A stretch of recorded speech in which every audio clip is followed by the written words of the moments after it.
everybody. We here. It's time. It's time. It's time. Tag somebody, share somebody. Welcome to the TateFlight show. I'm David Tate. And I am Colin McCree. We're here to have a good time. We're here to upgrade you spiritually and naturally. We're here to talk on some issues and develop our lives and dialogue together. Ain't that right, Colin? Oh, yeah. We're looking to have a great time. If you're looking for some great conversations, you came to the right place on today because we have an absolutely wonderful episode for you today that hopefully that we can do a whole lot more. That's good. We give praise to every leader that's watching us, and my pastor and Elder McCree's pastor. We give praise to everybody that's watching. Thank you, thank you, thank you, thank you, thank you, thank you. Listen, let's hit the first segment. Things you need to know. Let's get it, Colin. Yo, listen, there are some people that I want to introduce you to, some things that you need to know. Number one, if you're looking for some great food, and I ain't talking about just good food, I'm talking about absolutely great food, then I want to introduce you to Fergie Foods. This is actually championed by a husband and a wife, Eric and Kenna Ferguson, who are chefs, and they are absolutely phenomenal. Listen, they have made some doggone spinach dip that will cause you never to go to Applebee's, cause you never to go to Chili's or wherever you get your spinach dip from.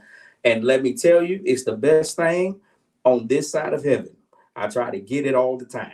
And I want you all to be able to get involved and get to this as well. They're having a Father's Day seafood boil raffle. $5 will enter you into the actual raffle. Your number for the drawing will be the number placed in your Cash App.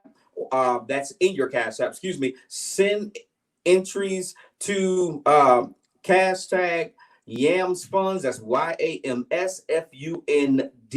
You can buy in as many spaces as you like to increase your chances to win. And the drawing will take place on Friday, June the 19th at 9 p.m. Listen, look, if you want to try this food out, pay $5 to get inside of this raffle so that you can have an opportunity to taste this food that's going to change your life for the rest of your life. All right. Second thing you need to know, my friend and my brother, Steve Lee, has come out with a prayer CD. And if you have not heard this young man go forth in ministry in prayer, then you are missing an absolute power of God. He is anointed to pray. And he has been led by the Spirit of the Lord to actually do a prayer CD, his new project, From Pieces to Peace. You need to actually get this, download this, have this in your repertoire, put it in your favorites, download it every morning after you wake up. You need to listen to it every night before you go to bed. You need to listen to it. Let this young man ministry bless you. David, over to you. Yes, things you need to know. My mother-in-law has a food company. I need you to go support her. Cookie Sweets and Eats. Support her catering and vegan treats. It's very good. You ought to get it. It's delicious. You ought to buy it, buy it, buy it, buy it, buy it. That's a whole lot, ain't it? Yes. Get it, eat it, celebrate it every day. Every day we gonna get food to you. Support my mother-in-law. And next we have my brother. My brother, he's gonna be with us here on live. The elder Jeremy Cornelius. Prophet. He has, the prophet himself. Prophet. He has a single coming out. His CD, Jeremy Cornelius, the single is going to be released just in a couple of weeks. Y'all get it, buy it. Come on, support my brother. Come on, let's tag somebody, share somebody, go to his page, and let's buy this CD. This is an anointed man of God, and he is going to be with us. And let's support one of our own. And so we're glad for everybody here. I see my good brother here, Pastor Sean Coney from down south is in the house, from James, the pastor of James Hill Temple down in South. Everybody's here. My mother's here. I see everybody's here. Joy Crumble, man, my auntie, man, everybody. Thank you, family. Thank you, family, for supporting us. And listen, we're going to bring our guests in. Our first guest we're going to bring in is Bishop.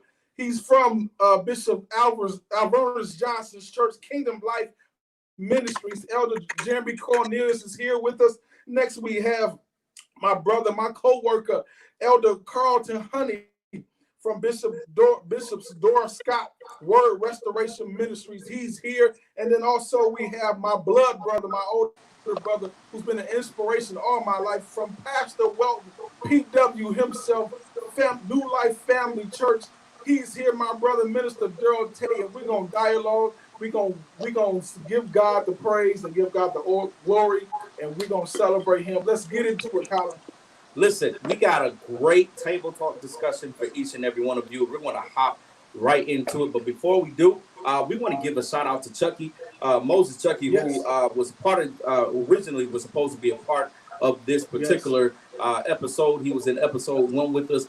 He had a family emergency. We are praying for him. We are praying for his wife. We're praying for his family. Yes. We're looking for the Lord to do something miraculous in their lives. And we thank God for the blessings that is coming because of what the Lord is going to be doing. All right. Let's hop into it, people of God. Gentlemen. I thank each and every one of you for being a part of our panel. Jeremy, Tate, and Honey, I appreciate you guys being a part. Let's hop right into our panel discussion. Listen, there's a whole lot of these master builders and master classes that are going on. And with these master classes that are going on, that is virtual, they are supposed to be teaching us on how to uplift, teaching us how to build, teaching us how to do. However, it's virtual. We're at home, and these people are charging for you to be a part of these classes. Is this the time to try to actually build the church's funds or your own ministry funds while we're trying to learn how to move through this particular pandemic? Is it time for us to try to use this time to use funds and gain funds while trying to navigate in this pandemic? Let's start off with my big brother, Daryl Tate. Uh, First of all, let me say I give honor to you, brothers, for allowing me to be on this platform to share with the other elders as well. But as far as this question, it's kind of a hard question to answer because you have to put in put a perception of people's motives. It depends on what their motives are. If they're trying to use the funds to uplift and how should I say, prepare established platform for people to receive and give to the community, to the church as a kingdom, then I would say it's okay. But if it's just for personal gain and use that they're charging, then I'll be saying this is the wrong time. But I know there's some ministries out there that has this platform where they're doing conferences and but they're using the funds to uplift the people, to uplift their community. They're giving back. They're also using their funds to give to this. Well, I I don't want to say because I believe we're going to go to that subject later on, but they're giving to funds for help lifting their community and what they're standing for. So I believe if they're giving it back to the kingdom and we're sowing seed, that there may be fruit in the ground, then I believe it's okay. I don't have a problem sowing into ministry as long as the funds are used for that necessarily project as ministry to give to the community. I don't have a problem um, in that aspect. But some people that has a problem with it because I see we're dealing with a financial crisis in this pandemic. But let's be honest, brothers. Everybody ain't broke in this pandemic. This pandemic been a blessing to me. I don't know about everybody else. It's been a blessing to me, and I've been sick through this pandemic. I had been without my car, but God has blessed me to receive my car again. Get it fixed. And I'm virtual. I'm working on getting a new home, even in this pandemic. I only been working back at work for 2 weeks, so I've been down from work for out of like 2.5 months before I went back to work. So everything is not as far as people charging for conferences and stuff like that. Online service, it's not a gimmick. There are some true, um, conferences that are giving back to the community, and I believe you have to be spiritual and discerning of who to give your funds to in this time. That's what I would say. All right, CT, let's hear what you got to say, man. Yes. Well, how can I start this? Let's get into it. Honestly, I'm mixed with this. Building a platform, starting master class, just using that term as a for example, and trying to profit off the people while they are quote unquote in quarantine or staying at home. I looked at it in a different way in this aspect, in the business aspect. I'm just going to use this as, for example, uh, someone hosts a free conference, free master's class, free workshop, and all they did was just pretty much just giving you the idea of what their conference is about. Uh, didn't charge a dime, didn't charge anything, just for you to attend. Uh, which was a great idea to pour into leaders while they are still at home and everything. I believe in that. But I also looked at it in the business aspect because it's a fact. After the classes were done, then you want to charge a surcharge, a monthly charge for just being a part of your master's class. Now I'm in conflict with that because it's a fact. If you started off with the statement is, I want to be a blessing to all leaders in the nation, and this is what is I'm assigned to do, to be a blessing to leaders, then I think you should just be a blessing unto the leaders during this time of pandemic. If you're holding that title, as far as going forth in ministry and just saying, I'm going to be a blessing to all pastors, all ministers, bishops, or whatever, I want to be a blessing to, I feel like you should just go ahead and just take that and just be a pouring into others into the season, because you have them, you have the platform, you have the funds behind it. So I believe that you should just go ahead and just bless the people who need it. Those are people who can't afford to attend your conference on the normal rate, on the normal, which you would be charging $400 or $500 just to attend. Now they are getting the opportunity to hear you and teach and hear your teachings, and I feel like you should have just took advantage of that. But at the same time, with the same measure, there are some conferences that are out there that just want to be a blessing and just want to continue with the flow as what they were already planning. Like some conferences right now is still coming up. They just changing the platform, what they are using.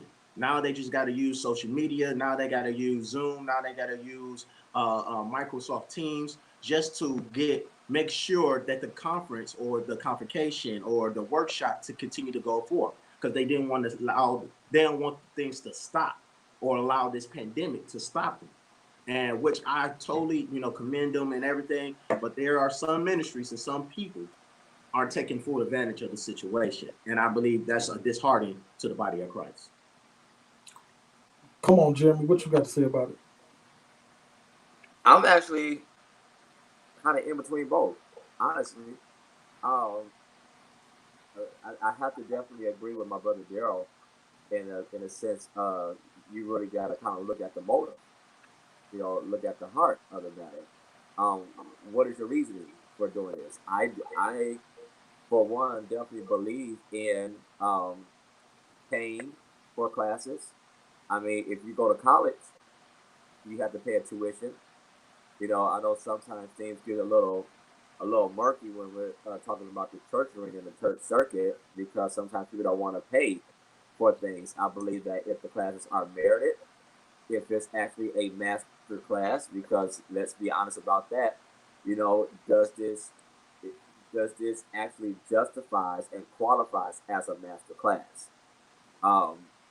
I've seen that title numerous times in several occasions, and sometimes I kind of turned my head a little sideways because I wanted to know who validated you as a master.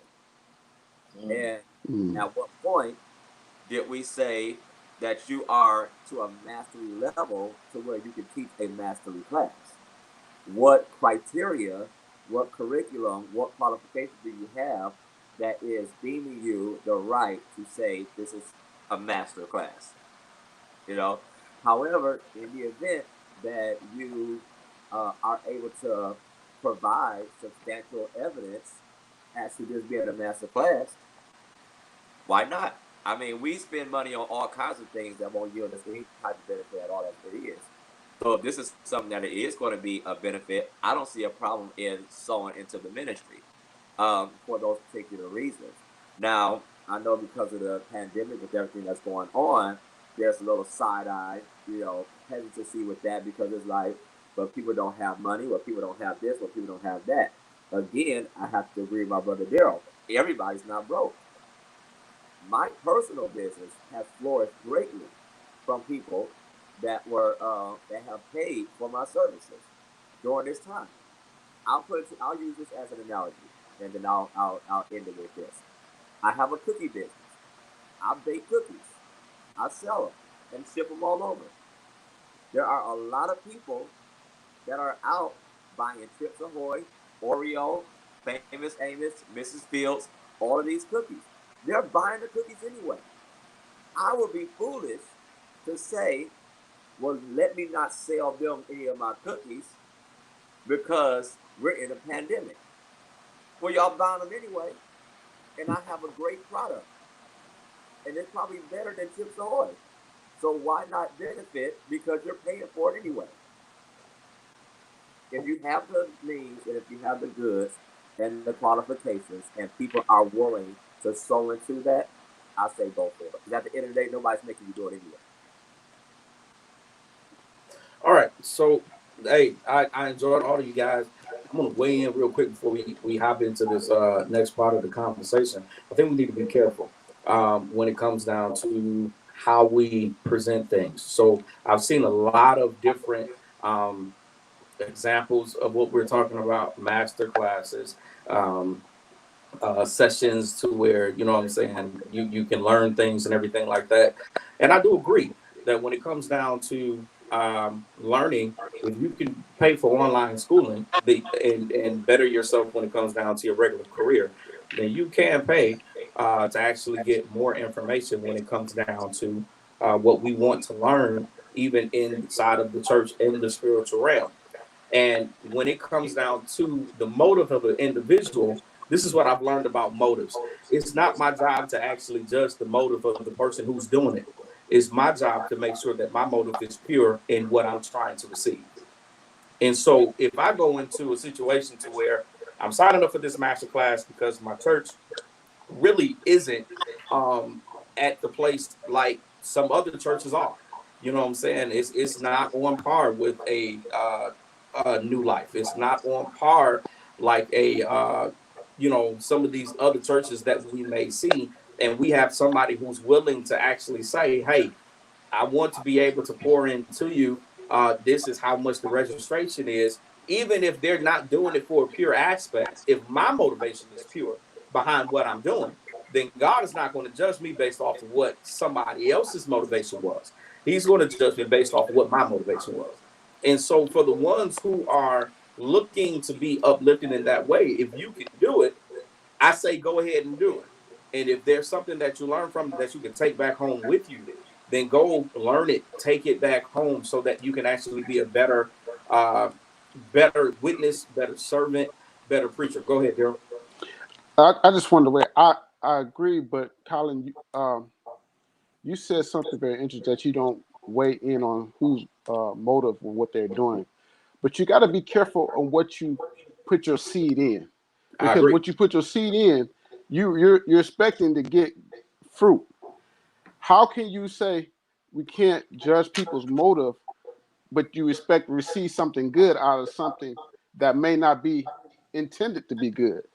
All right, If so people let me give you a biblical example on that. go So in ahead. Matthew chapter 6, Hmm. Jesus was talking to the people at the mountain. They were still on the mountain. He had just got done doing his beatitudes in Right. chapter 5, and he started his sermon actually in chapter 4. So now check this out. What he said was that there's going to come a time where people who preached in his name, Hmm. healed in his name, Hmm. prophesied in his name, saved people, got people converted to Christianity in his name, that they're Right. going to come to him. He's going to say, "Hey, depart from me, you work of iniquity. I never knew you." Now, Hmm. what we have to look at then is two things. Number one, we have to look at what the person actually did. And then number two, and the motives behind it. And number two, we have to look at the effects of what they've done. Now, those people who said that, "Hey, God, you're judging me. You're saying that I'm about to go to hell, but I preached in your name," people got saved. In other words, even though their motives wasn't pure, the person who heard it heard Christ. The Hmm. person who heard it heard God. And there was some convergence to have happened. there were some people who got healed because of the fact that, hey, this person who really ain't living the way he should be living, when he laid hands on Susie, they got healed from their sickness. This person going through financial issues, when he prophesied that there was going to be a job that's going to be $100,000, that six-figure job ended up coming. So when I'm talking about the actual motives of an individual, that's really what I mean. They're going to be, the person who's not doing things for the right reason is going to be judged because of the fact that they're not doing it for the right reasons. That doesn't mean that what they're doing isn't going to positively affect somebody in the end. Okay. I think it depends on how you look at it. We're looking at it like we're paying them instead of looking at it like as a seed Or investment. or Yeah, investment I got in the quality of the word or the class or whatever you want to call it, the quality of the music or whatever you is you're doing. Yes, we don't want to flee the people.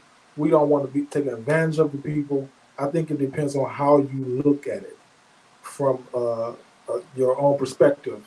And so the message we're not trying to come across is that we're not trying to use nobody. At the same time, we're not trying to flee the people. We just want you to be blessed. That's almost like looking at the motive or the heart of the person. You get what I'm saying? And so we want God to bless through us, especially us as our generation of preachers. I think need to get back to let God be God and He will bless us. At the end of the day, whether it's from the people or from anywhere, you might not even know the person that's blessing you. Let God do the work. Let God take care. He will, and we are all five of us know that He will take care of us. We do the work. We put in the time. We give the quality, and He will take care of us. Point and simple. Anybody else got something to say on this subject before we move on? I do have a question. I do have Go a ahead. question for you. I have a question for everyone. Now, like I said, I'm neutral between what everyone is saying. Mhm. My question is this: How do you feel about? Okay, everyone is going to attend these classes. They are attending these workshops, but yet at the same time, some of them, I'm not saying all of them, some of them won't take the time to sit underneath their leadership. I believe this was a perfect opportunity. A lot of us should have sat underneath our fathers. I sat underneath our mothers and gleaned from them. But hey, we take heed and hear a big name and we run to it. Yeah. That's where I Mm-hmm. have a little confidence in Yeah. with, because at the same time, this is a perfect time. This was a Mm-hmm. perfect season where a lot of relationships could have been healed between fathers and sons and mothers and daughters, as far as spiritual parents or where you serve, and amend those unattended conflict conversations y'all avoid just by just going to church and doing the normal. This was a perfect time attending it, but you chose not to go to that or address that or get that extra from your spiritual leader, but you'll go ahead and run to a Bishop Jakes and trying to attend his little virtual conference. That's where I'm at right now with that. I mean, do y'all feel me? Do y'all understand what I'm saying about that? I just don't want to be the bad guy. I'm always the bad guy at work and everywhere else I go. I might as well be the bad guy out here too. Okay? I'm used to it. That's my last name. Listen, I'm I the feel bad like guy. I'm about to be the bad guy in this subject, so I'm gonna wait to Yeah. to give mine because y'all may not like what I'm about to say. No, I Well, want to hear it. I don't no, want to well, be the Elder only Honey, bad guy. I well, want to be Elder the Honey, only that's bad what guy. I was saying about having discernment, because if you don't have things right at home, and I'm talking about your church home, why are you going to somewhere else? Because my thing is, it's like people, and let's be honest, they hate the word master class. It's just a word play. You know, we get in these word plays and stuff like that because what is master? Anything? Who has mastered? I only know one master, one Lord, one God, and that's the Lord above. That's God above. Everybody else, they just like me, trying to get to that level, get to be closer to Christ. So my thing is, um, to answer your question, people having a hard time admitting their responsibility in conflict or in disagreement when it comes to their own family, their own leader.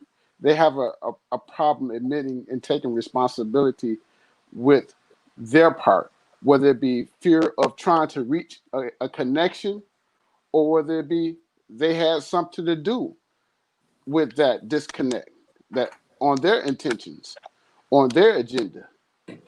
So I believe that's why we don't go. Well, I ain't gonna say we. That's why some people don't go to their leader and try to glean from their leader and try to study their leader, because they have either a personal agenda that didn't match to There where you their go. leader was reaching their vision. And that's a shame. How can you be under somebody that you don't have have the same goals and the vision that can learn and reach Christ and get a word from? You know, I love everybody that knows me know I love my pastor. Yes, I've sir. been with him Yes, sir. 17 years. Yep. Yes, sir. We haven't always agreed. He had to sit me down. He had to counsel me, and the thing about it, it made me stronger. And that's the thing. It's like people, as soon as they reach one conflict with their leader, they ready to go. They ready to move and go on. They don't want to take responsibility on what they in. And I'm not saying they have to have done something wrong. I'm saying sometimes the responsibility is just reaching out, True. saying, "Hey, Pastor, I need this from you, or I have a problem with this, or this is my issue, or this is an issue that I see between, in the church, or between me and you as my leader." Some people just, have that stigma of where they don't. I don't know what to say. It's pride, or it's too much of how can I say this? I believe some people's personality is a little weak in that area, to where they have no confidence to approach their own leader. So that's why it's easy to get on an online class and learn from a Bishop Jakes, learn from Pastor Jamal Harrison Bryant, or those are big names, because they don't have to face them. They don't have to have a relationship with them. I You know, believe. I think the word is that we really want to say is accountability. I right, Yeah. believe today a lot of people don't want to be accountable for what, as far as in relationships, communication, their growth in their own church, their work they do in their church. hmm That accountability word is very strong to my generation, because right, that's something that we run away from. But Yeah. at the same time, we ask for a lot of responsibility, Mhm. but we don't want to take the accountability part. Uh, right. I told you I don't want to be the bad guy today, so let me be the bad guy. So Y'all be nice. Yeah. Go ahead, I think Bishop. I disagree, Uh-oh. Okay, and come I'm on. going to tell you why. Um, for some of us, I see you, Patrice. I got you. Uh, I think this is kind of difficult, because I think this kind of plays on the type of church that you go to. There are some leaders who are anointed to lead in this time for this season. There are other leaders who are not. Here's the thing. This is where I believe that our leaders have to be able to trust the people who are following them to help in this day and age. So if you have an older leader, male or female, if you have an older leader who doesn't understand anything about social media, or the impact of social media, or the effects that it can have in its outreach, and we are faced with a pandemic to where we cannot gather. We know that our leader know how to build a church, because hey, it's either you have a very thriving church right now, or at one point in time you did. You know what I'm saying? Because not all churches were just storefronts that has old pastors, right? So now you have a leader who's in the situation to where they've never seen this before. We've never encountered a situation to where everything has shut down and we cannot gather. And so the way we used to do things and the way we are used to doing things are no longer an option. So then you have to ask the question, if my leader doesn't have the answer, where do I go get the answer for my leader?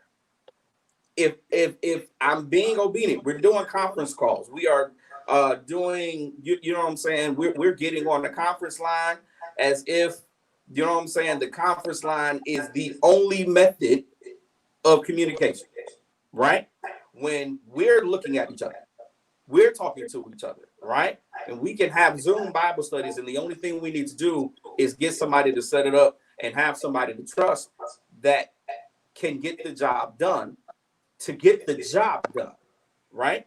At this structure, I think it's less about trying to not be obedient to our leader as much as it's more about having leaderships and having leaders that trust the people that has followed them and they have raised them. So if you, in this day, in this season, if my leader doesn't know how to navigate throughout this time, because I'm one of the people who believes that our leaders don't have all the answers. Even biblically, that was never the case. That the leader, the king, the prophet, you know what I'm saying, outside of Jesus, everybody didn't have all the answers. That was the leader. David didn't have all the answers. Solomon, Paul, Moses, Joshua, all of these men, all of these women, you know what I'm saying, who we saw as lead, they didn't have all the answers, but they were able to trust someone that followed them that did.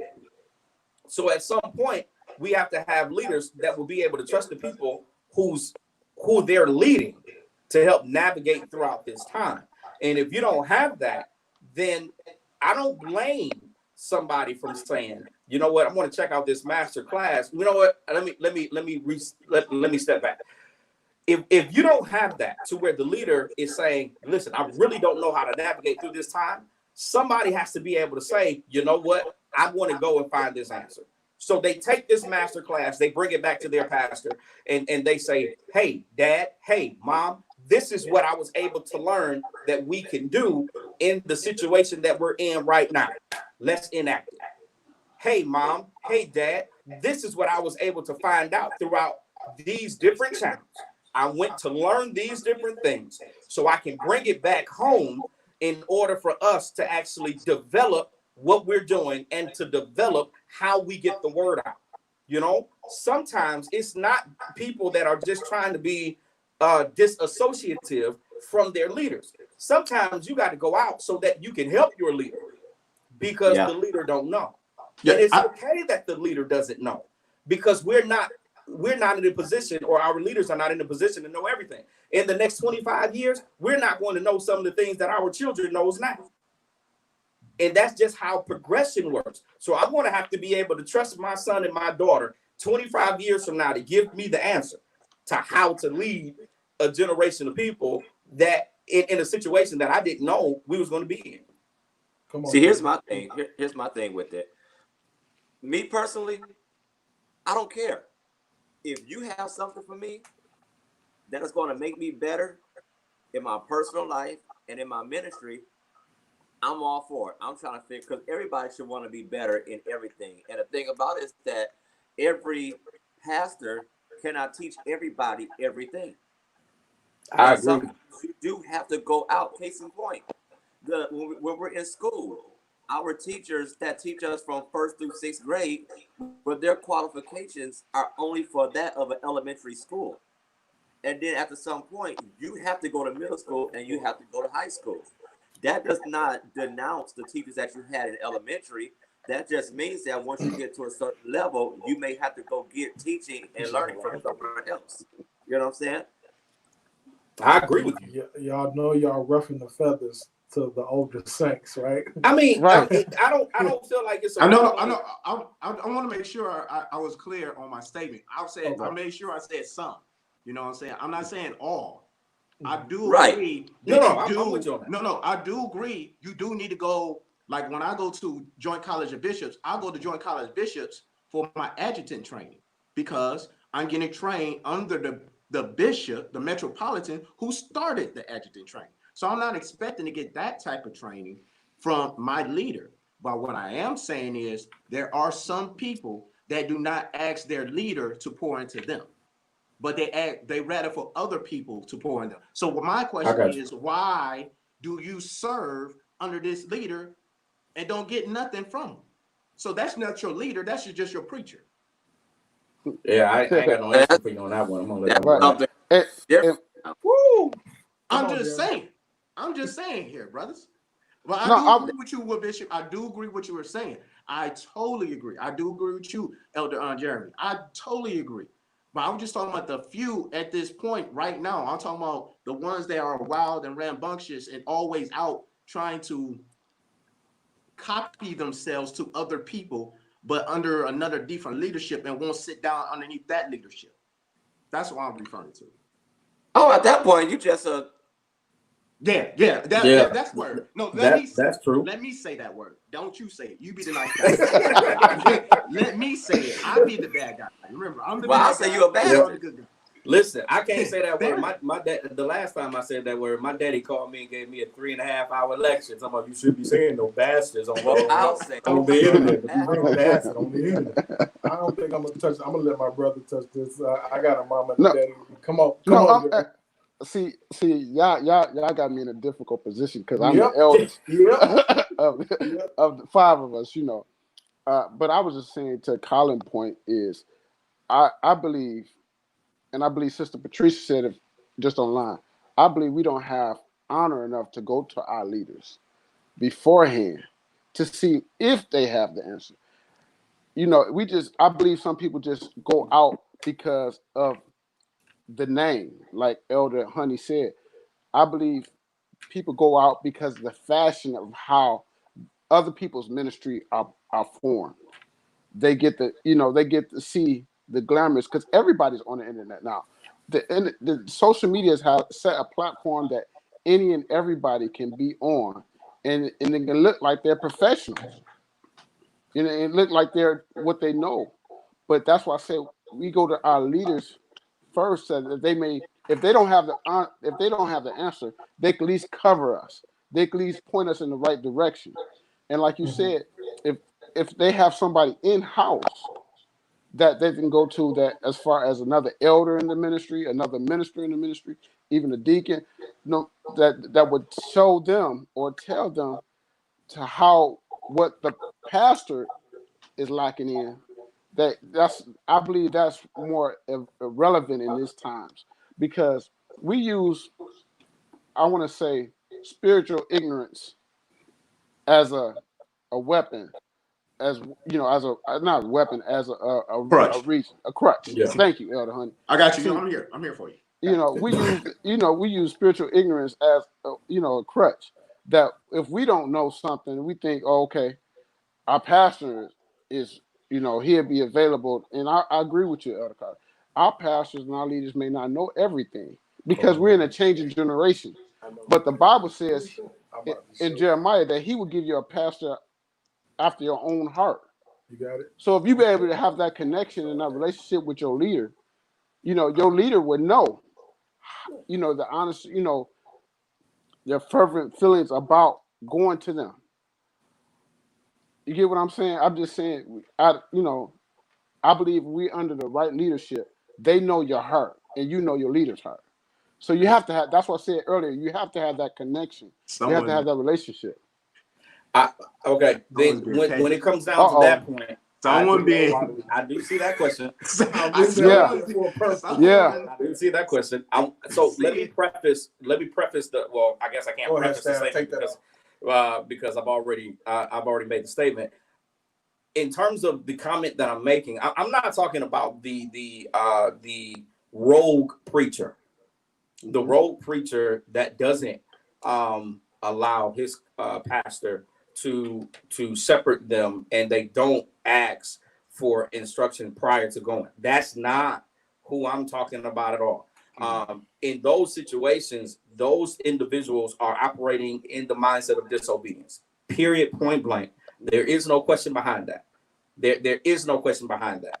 Now, with that being the case, it's very hard to decipher sometimes the person who's operating in disobedience and the person who's doing their best to try to function as a son and as a daughter. You get what I'm saying? And so it goes back to my statement concerning the motives of the individual that has the bad motive versus the good motive. It's not my job to judge your motive. I have to be able to make sure that my motives are correct.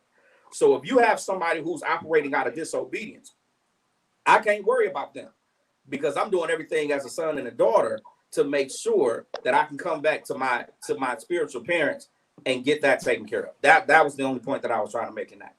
Now, there was a comment or a question that popped up on your screen. Hopefully, all of y'all saw. If you didn't, I'm going to read it to you. No, you have to. Kingdom. I saw it. I was like, oh, boy. All right. Kingdom Connectors with a K. Okay. Kingdom Connectors with a K says, why do we need a covering? Why do we need a covering? And Jeremy, I think we want to start with the prophet, and let the prophet elder take us through this. I always kind of laugh a little bit whenever I hear these type of questions, because again, Pause, Jim. it kind of goes. Mind y'all, I know who this is, but go ahead. I'm about to find out who this is right now. I know who exactly is. Go ahead, Jim. I have to. Okay, I'm not gonna do a whole lot of preface or anything like that. Every representation in the Bible, somebody answered to somebody. You have to be able to have someone of a higher authority that you are responsible and accountable to not just teach you, but also help cultivate, help direct, help guide, help lead, and to ensure that you are remaining in line with whatever purpose and destiny that you're having. Same thing at your job. You have a boss, you have supervisors, you have managers. Mm-hmm. When you're out in the world, you have teachers, you have instructors. For some odd reason, when we get into the church circuit, we want to forsake all those other things, and we want to feel as if we could just go ourselves and be by ourselves. Everybody, the Bible, one of the best examples of true submittance that we see in the Bible is with the Apostle Paul and Timothy. That is one way that we literally use to frame the whole concept of sonship. And even if you don't want to look at a spiritual matter, I'll just put it to you like this. You should always be willing to submit under somebody who has gone further than you have in whatever area that you're interested in going in. That's in business, that's in relationships, that's in friendships, that's in church circuit, that's in anything. You should always be willing to connect with someone that has successfully gone where you're trying to go. And none of us made it there, wherever there is, because there's no address to there. You know what I'm saying? But we always say just trying to get there. But every leader should be submitted to a leader. And it's not tradition or it's not control. But I will say this. Normally, the people who always throw the word tradition and control are usually the ones that operate in a renegade spirit. That's usually the case. Because if you're not okay with submitting to someone, then you're one of those ones that want to be out there just freeing it and doing whatever and answering to no one. And I will be scared to submit under any leadership that is not submitted under a leadership. Big facts. Honey. Come on, honey. Hey, how everybody doing? This is the day the Lord has made. How can I put this? I'm just going to use this. I totally agree with my brother, the prophet, what he has said. I just want to just put this in this perspective, just bring it into the natural real quick. I went to the hospital the other day, well, a couple of weeks ago. And when I went, it was a couple of people with me. One guy was with me. He didn't have insurance. But he was trying to get seen. He was trying to get seen by a doctor and everything else. Me and him got there at the same time.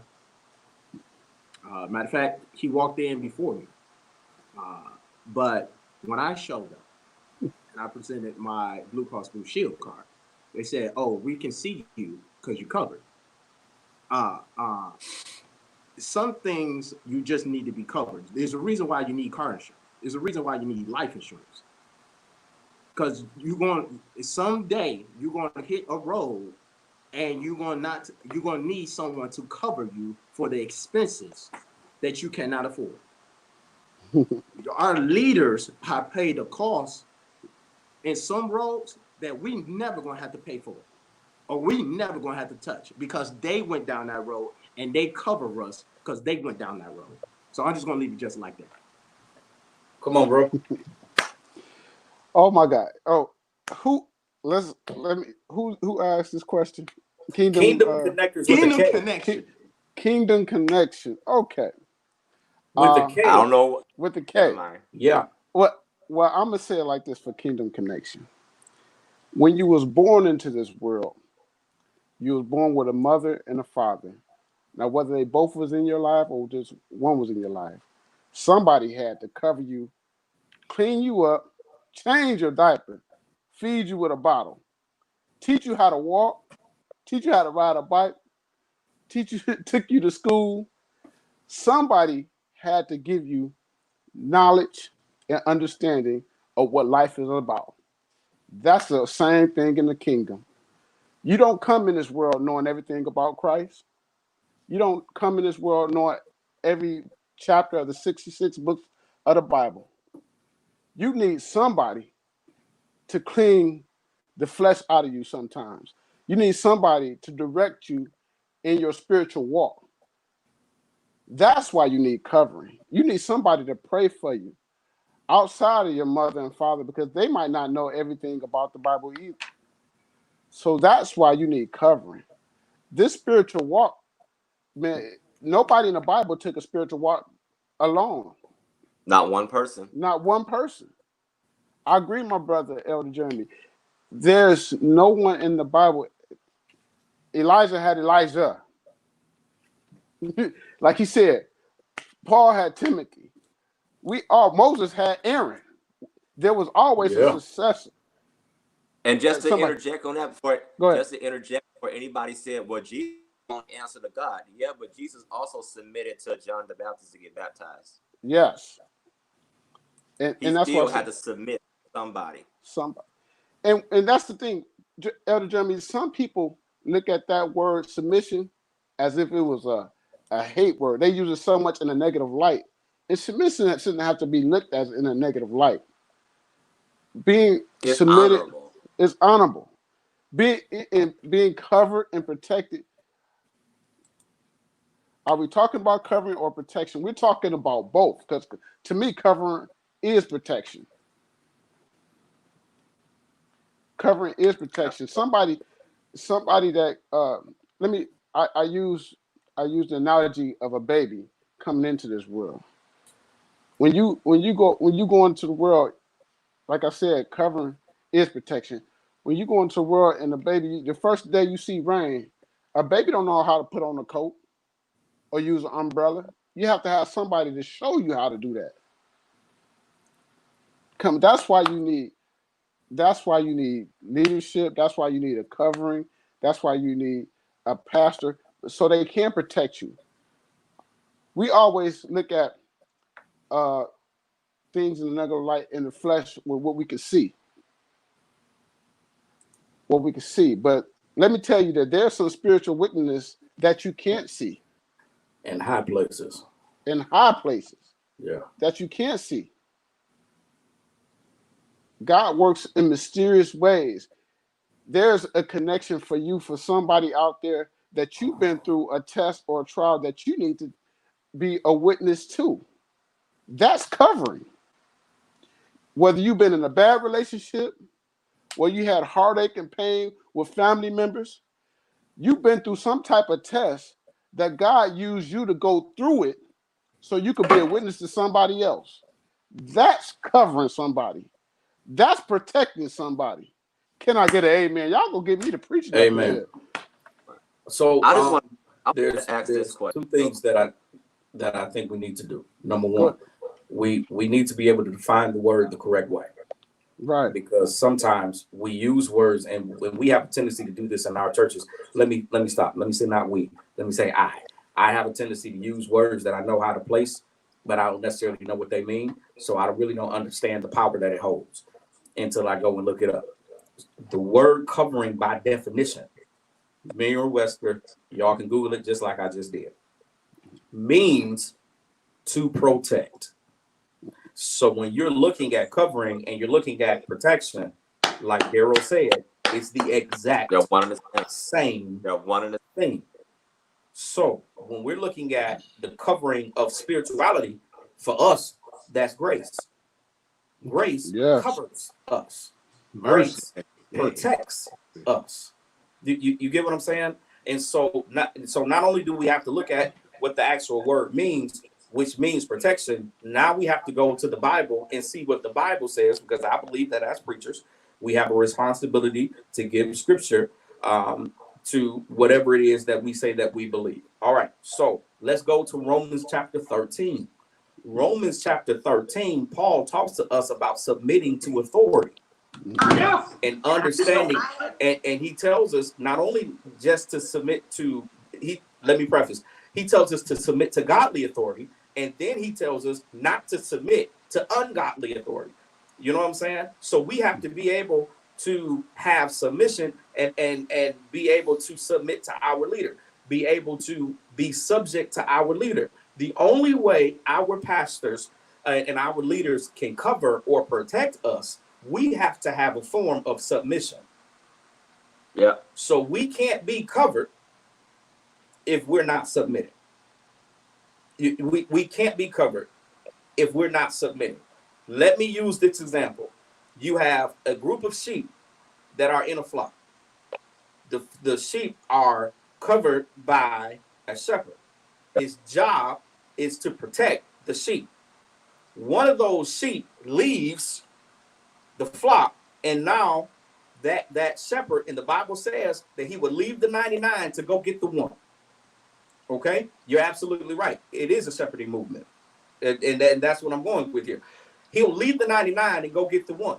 Now, here's the thing. After a while, if that one keeps leaving the aisle of protection, it's going to get hunted and it's going to get preyed by a villain or by a predator. You get what I'm saying? And so now what we have here is the coverer and then the submitter. We have to be able to be in a position to where we want to be covered. So why do we need a covering? Because all of us needs to be protected. All of us needs to be able to be told, hey, the bridge is out. Don't go that way because the bridge is out. How does the person who told me that the bridge is out know? Because they've already gone up there and saw that there's Exactly. no more road. And if I can protect you before you fall over the cliff, then that's what I'm going to do.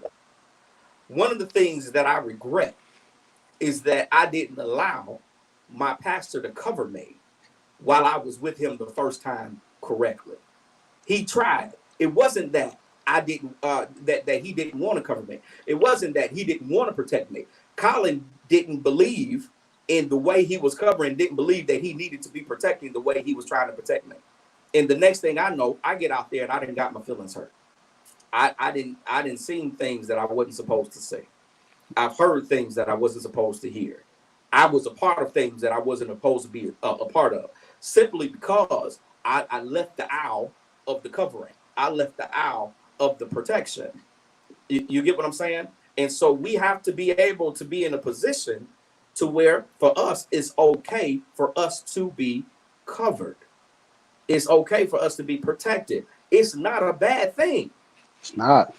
It's not. It's not a bad thing, and it's not Well, something why would that you we want to need be to out buck there up by against. yourself? Go ahead, Jeremy. Why would you want to be out there by yourself anyway?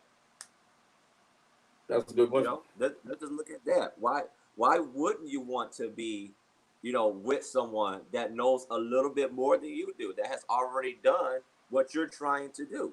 We should always be willing to partner with someone or connect with someone That's just what I mean. How things should be.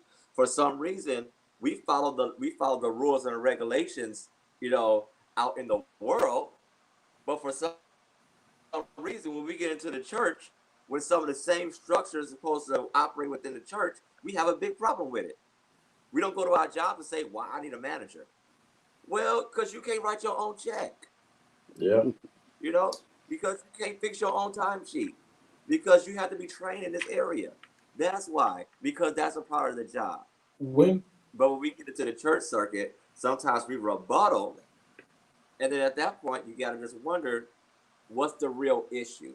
Is there a hurt? Is there a letdown? Is there a disappointment? What is the real issue that makes it such a problem, such a fight to just submit under someone that can ultimately help you in the long run? I know this person, and I think they've been a devil's advocate. So I'm feeling how they're doing it. So I'm gonna ask this question: when do we graduate? Graduate from what?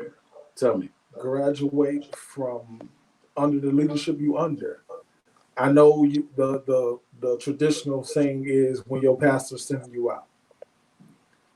I'm not asking this question because I believe a certain way. So don't y'all come these comments. I'm asking to get a dialogue. When do we graduate? So can I start with this? Answer that again, because I want to make sure I got it correctly.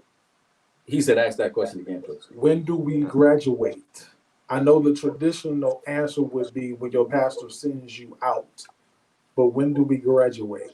Well, all the statements and dialogue y'all said about covering, submission, protection. When do we graduate?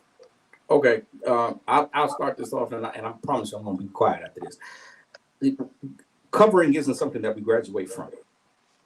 Being protected isn't something that we graduate from. We move in another realm of protection, and so the protection look different.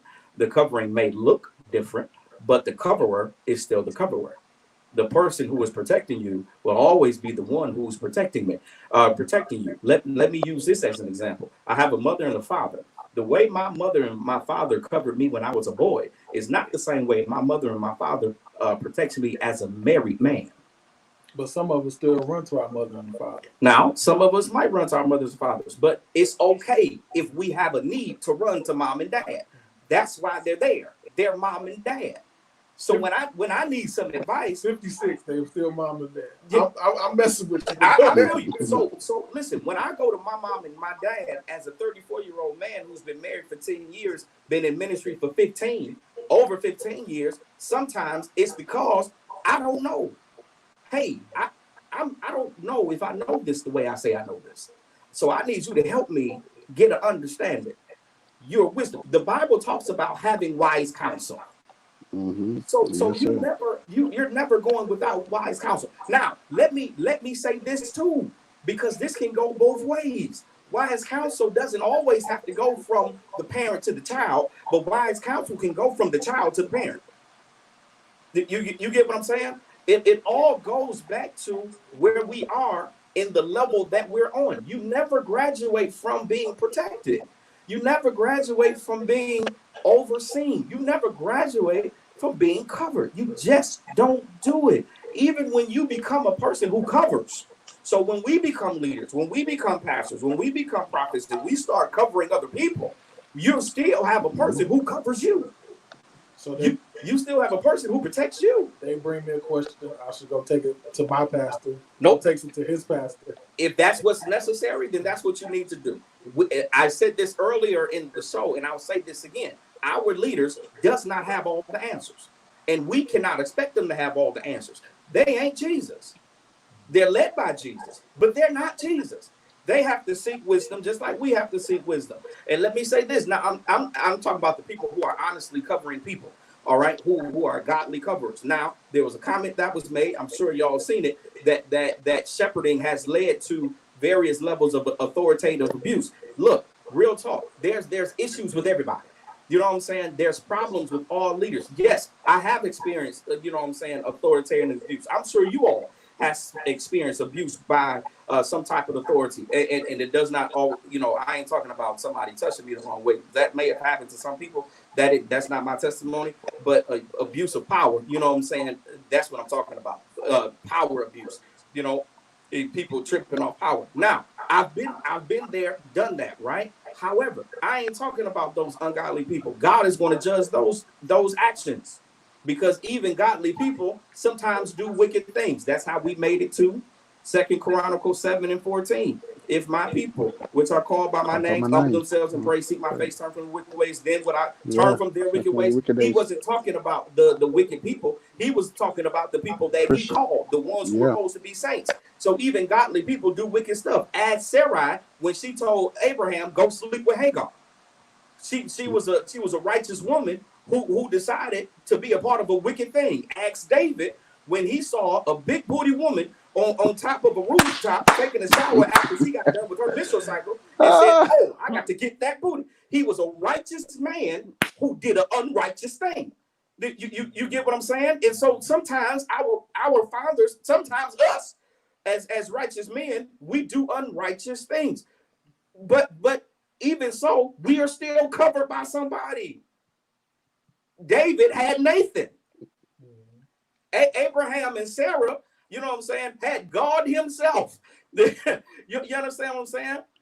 And Ishmael had God himself. I'm just saying. I'm just throwing that out there. Hey, can I say this? I know we on the show, and this might be off the wall, but Elder Jeremy, Elder Honey, y'all I knew. Last segment, I told y'all, we just the introduction. Elder Colin go preach the message. We just do the sermon. Whatever. Yeah, I did my little exhortation. I'm fine with it. I'm good with it. I did. I'm just asking. I didn't mean to go that long. And I ain't gonna say nothing else. I'm done. He's a preacher. I ain't gonna say nothing. Right, he a preacher. See, this is close number one. He gonna have 2 more in a minute. Got 3 more.